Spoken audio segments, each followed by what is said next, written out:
del Perú, porque siempre se hace esta comparación con respecto, pero en relación a otros países no estamos muy mal.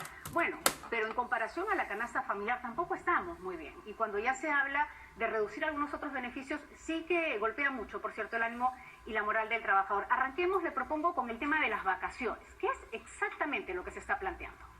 Bueno, ya no queda muy claro porque el presidente del Consejo de Ministros planteó la reducción del descanso vacacional de 30 días. No precisó a cuánto se reducirían. Hay otra propuesta que se presentó en CADE en el sentido de que deberían ser 15 días y un día adicional por cada año de antigüedad, ¿no? Pero nada es oficial. El presidente del Consejo de Ministros se ha tirado para atrás. ¿En qué se basan este tipo de valoraciones? Porque hasta donde tenemos entendido, los derechos adquiridos ya son derechos adquiridos y no puede tener ningún tipo de reducción en cuanto a los mismos, ¿no? ¿Por qué se basan ahora en este tipo de evaluaciones y consideran que en beneficio del empleador, porque entendemos que es así, habría que bajar los días de vacaciones? Creo que el punto de partida es la hipótesis de que hay demasiados beneficios, que la entrada y la salida del mercado de trabajo, es decir, la contratación y el despido, son demasiado rígidos, que hay que flexibilizarlos y que hay demasiados costos no salariales, ¿no? Entonces se pretende atacar tanto el ingreso como la salida de la relación laboral y los costos. Respecto de los costos, hay un problema de medición, ¿no? Porque se le llama costos no salariales o sobrecostos a costos que en verdad son remuneraciones. Por ejemplo, usted ve los cuadros y se incluyen entre los supuestos costos no salariales gratificaciones y vacaciones. Me parece también.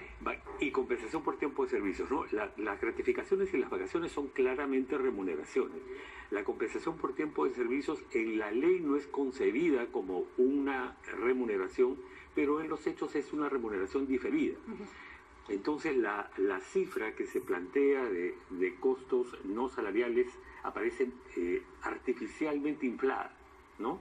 Hay en verdad dentro de ella costos remunerativos. Pero eso es más bien que falta una evaluación técnica con respecto a esas cifras, que no son transparentes o que, y le hago la consulta directamente, o que aquí va a haber directamente un consenso entre el ministerio, los ministerios, ¿no? El de Trabajo y de Economía, y los empleadores, y más no van a tomar en cuenta a los empleados. ¿Qué está pasando ahí con esas cifras? Creo que lo primero que tendríamos que contar para un debate sobre un tema tan importante como los beneficios laborales, una eventual reforma, es con cifras confiables, actualizadas, consensuadas, ¿no?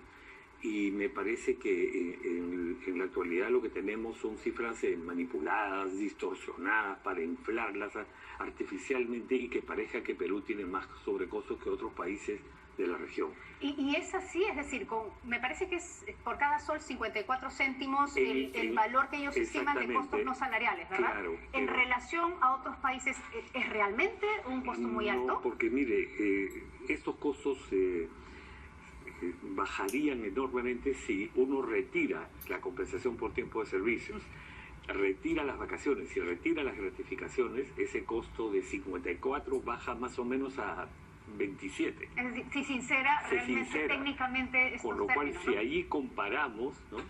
Entonces no existirían esos elevados costos respecto del entorno latinoamericano, ¿no? Se han publicado unas cifras de la OCDE y el BID, lo ha hecho el economista Pedro Franque, ¿no? ¿Y cuál es el costo salarial en Perú? $7.000 al año por trabajador.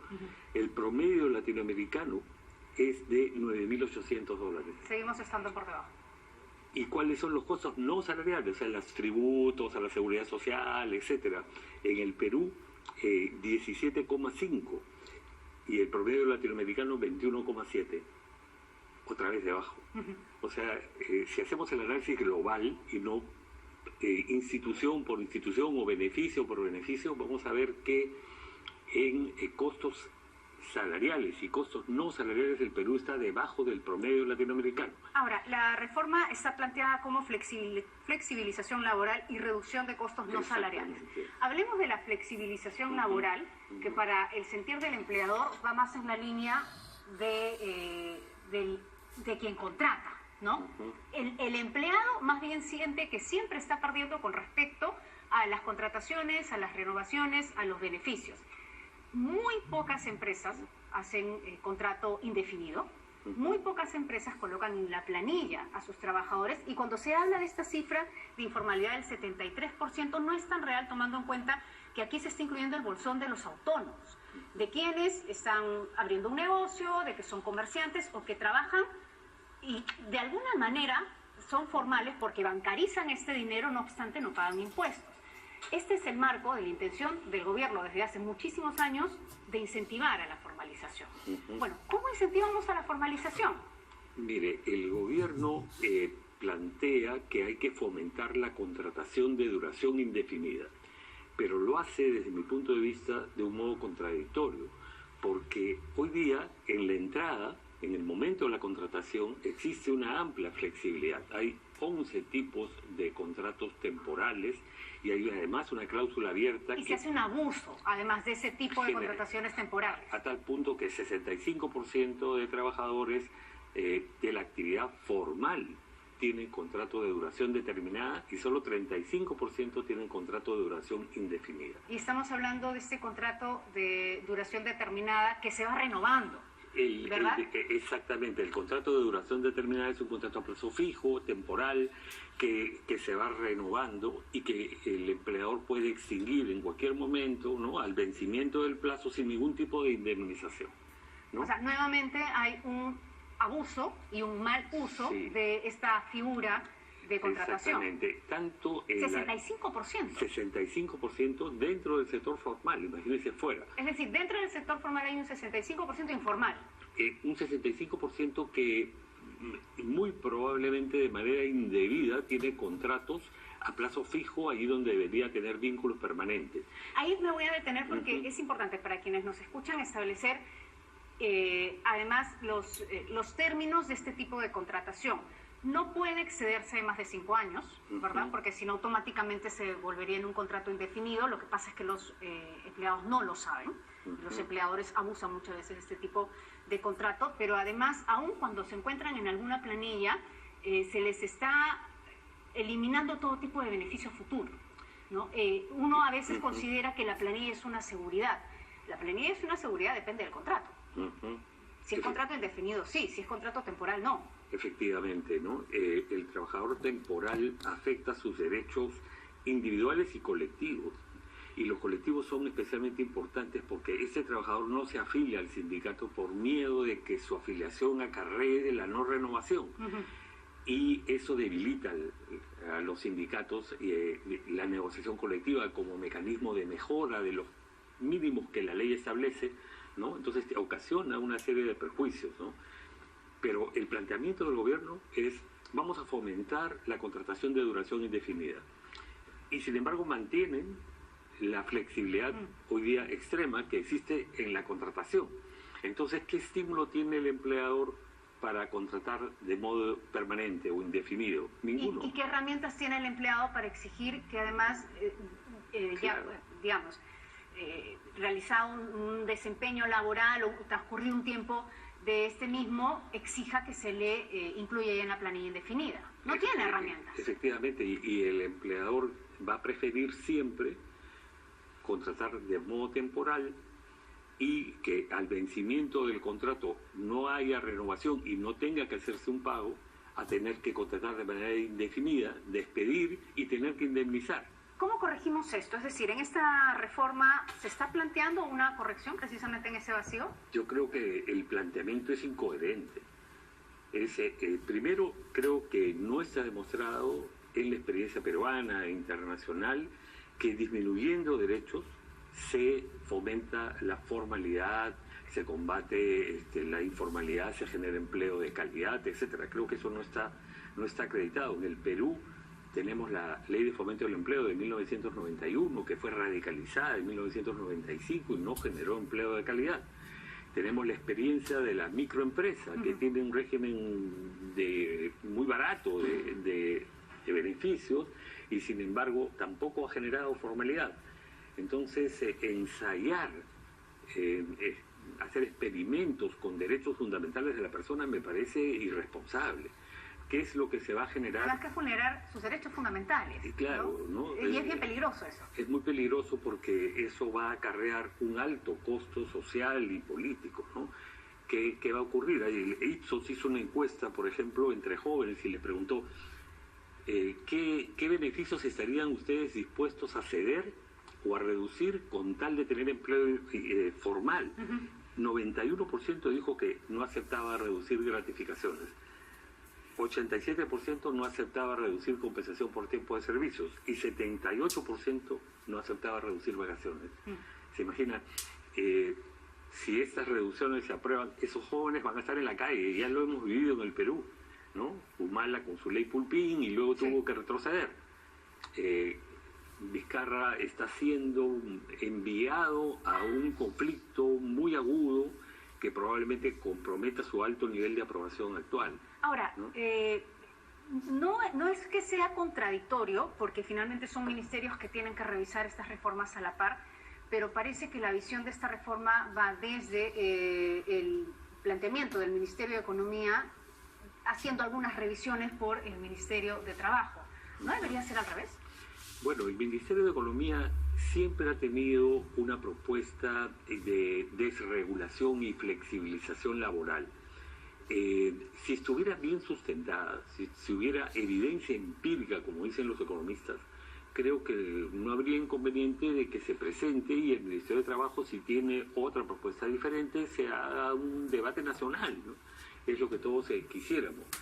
Pero creo que lo que hay acá es una ideología liberal, extrema, que... A mí me parece que hay mucho lobby más bien, ¿no? Sí. Porque si es que lo que se busca es formalizar a más del 70% de la población peruana en el mercado laboral, no tienes que darles beneficios a las grandes empresas. En realidad tienes que tener una visión mucho más actualizada y real precisamente de cómo se va moviendo el mercado a ese nivel, ¿no? En ese nivel informal. Porque además estamos hablando de personas que tienen mucho dinero a la mano, ¿verdad? Que tienen muchos negocios, que tienen mucho movimiento también a nivel nacional, que sí están bancarizando el dinero, que están haciendo muchas compras de propiedades. Es decir, son informales para tributar, pero no son informales, por ejemplo, para inversiones. ¿No? Ahí hay una revisión, no se ha actualizado la visión del informal en el Perú. Lo que usted acaba de señalar, ¿no? La informalidad no es un problema laboral, es un problema global. La informalidad no es solo laboral ni fundamentalmente laboral, la informalidad es también tributaria, es municipal, es administrativa, ¿no? El propio plan del gobierno, la Política Nacional de Competitividad y Productividad, dice en un párrafo, ¿no? Que le atribuye a la rigidez laboral la causa de la informalidad, pero aún en esa lógica admite, dice, existen otros factores que inciden en la informalidad, razón por la cual se puede notar que otros países que registran un nivel de informalidad menor que el Perú tienen una rigidez similar. O sea, tienen similar rigidez y tienen un grado de informalidad menor. Entonces no es la rigidez la que ocasiona la informalidad únicamente. ¿Cuál es el peso de cada factor? Eso es lo que debería explicarnos el MEP. Claro, no, y además si uno le dice a un empleador, porque también hay este tipo de negociaciones, ¿no? Yo te incluyo en la planilla, pero por si acaso te voy a recortar tu sueldo en CTS, en vacaciones, en gastos médicos, ¿no? Por el seguro social, pues claramente el empleado va a decir, no, prefiero mantenerme en negro porque yo requiero de ese dinero mes a mes porque mi sueldo no es tan alto, porque ese es el otro gran problema, ¿no? Que hay un promedio hacia abajo de los sueldos de los peruanos, ¿no? Puede que no gane necesariamente el sueldo mínimo, que gane un poquito más, pero se queda ahí. Es decir, ni siquiera llega muchas veces a fin de mes, si no fuera porque se tiene que pedir prestado de un lado, o tiene que tener un negocio extra, ¿no? O un trabajo extra. En fin, o sea, ahí hay un tremendo problema para el empleado, me parece, yo sin ser conocedora del tema por lo que he leído, que se está tomando en cuenta la visión del ministerio, de los ministerios, del mercado de quienes hacen las contrataciones y no más bien al empleado. Ahí no se está revisando el perfil del empleado. Este propio documento, la política nacional, señala el factor que usted acaba de resaltar. El propio trabajador, a veces, para excluirse de las exigencias tributarias, no quiere estar en planilla, porque dice, me van a descontar 15% de impuesto a la renta, 13% de pensiones, ¿no? En cualquiera de los regímenes. El seguro social. El seguro social. Las vacaciones. O sea, claro, los descuentos, básicamente las contribuciones no salariales, ¿no? Que son impuestos y contribuciones, no los paga si está en la informalidad. Eso explica por qué también dentro del sector formal hay un porcentaje importante de trabajadores informales. O sea, no solo hay informalidad en la informalidad, hay informalidad en la formalidad, ¿no? Y en parte es porque el propio trabajador lo quiere, ¿no? ¿Hay un impacto en la competitividad en el país con respecto al planteamiento de esta reforma? Mire, la ley de fomento del empleo de 1991, convertida en ley de productividad y competitividad laboral en 1995, tenían esas denominaciones y esos objetivos, y ¿qué consiguieron? Se quedaban un poco en la denominación. Se quedaban en la denominación. Y yo creo que a este plan le va a ocurrir lo mismo, desgraciadamente.